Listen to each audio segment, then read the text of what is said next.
হে বিজেপি চৰকাৰৰ নেতৃবৰ্গ, কিয় মুছলমানৰ অধিকাৰ বাৰম্বাৰ আপোনালোকে কাঢ়ি ল'ব বিচাৰিছে? আজি পবিত্ৰ ঈদৰ দিনা নামাজ পঢ়ি আজি আমি কৈছোঁ, আমাৰ সম্পত্তিৰ ওপৰত যদি আপোনালোকে নজৰ দিয়ে, ওপৰ আল্লাই কিন্তু আপোনালোকক সদায় নেৰে।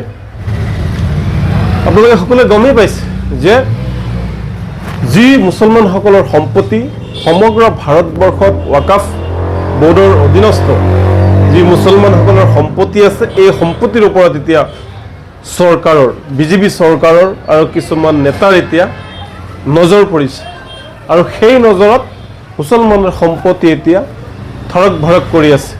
কোনোবা দিনা বিজেপি চৰকাৰে এই মুছলমানসকলৰ সম্পত্তি হজম কৰি দিয়ে, গিলি দিয়ে, তাৰ কোনো ঠিক নাই। তো যাৰ কাৰণে আমি এতিয়া আন্দোলন ঘোষণা কৰিছোঁ। অচিৰে আমি অসমত নিজৰ সম্পত্তি, নিজৰ ৱাকাফ সম্পত্তিসমূহ ৰক্ষাৰ কাৰণে আমি সমগ্ৰ অসমজুৰি আমি গণতান্ত্ৰিকভাৱে আন্দোলন কৰিম। কিন্তু তাৰ পূৰ্বে আমি চৰকাৰক অনুৰোধ জনাইছোঁ যে আমাৰ যিসমূহ সম্পত্তি আছে, সেই সম্পত্তি কাৰোবাৰ পৈতৃক সম্পত্তি নহয়।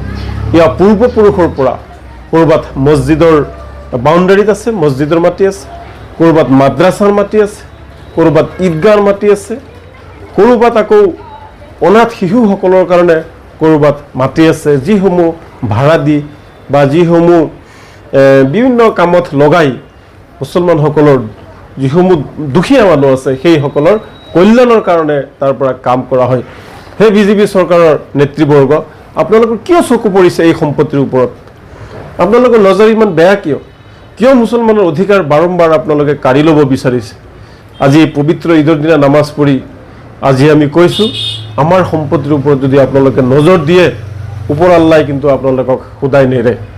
আমাৰ সম্পত্তিৰ ওপৰত এই অনাথ শিশুসকলৰ সম্পত্তি, মাদ্ৰাছা মছজিদৰ সম্পত্তি, ঈদগাহৰ যি মাটি, এইসমূহত যদি আপোনাৰ নজৰ পৰে, যদি ৱাকাফ বোৰ্ডৰ যি আইন, এই আইন যদি সংশোধন কৰিব বিচাৰিছে আৰু যদি আপোনালোকে তাক অধিগ্ৰহণ কৰিব বিচাৰিছে, তেতিয়াহ'লে খুব ভাল নহ'ব। ওপৰৱালাৰ জৰিয়তে আপোনালোকৰ পাপ লাগিব আৰু আমিও বহি নাথাকোঁ। ঈদৰ দিনা ঘোষণা কৰিছোঁ, আমিও বহি নাথাকোঁ, আমিও গণতান্ত্ৰিকভাৱে আন্দোলন কৰিবলৈ সাজু হৈছোঁ। অচিৰে আমি অসমত নিজৰ সম্পত্তি, নিজৰ ৱাকাফ সম্পত্তিসমূহ ৰক্ষাৰ কাৰণে আমি সমগ্ৰ অসমজুৰি আমি গণতান্ত্ৰিকভাৱে আন্দোলন কৰিম। কিন্তু তাৰ পূৰ্বে আমি চৰকাৰক অনুৰোধ জনাইছোঁ যে আমাৰ যিসমূহ সম্পত্তি আছে, সেই সম্পত্তি কাৰোবাৰ পৈতৃক সম্পত্তি নহয়।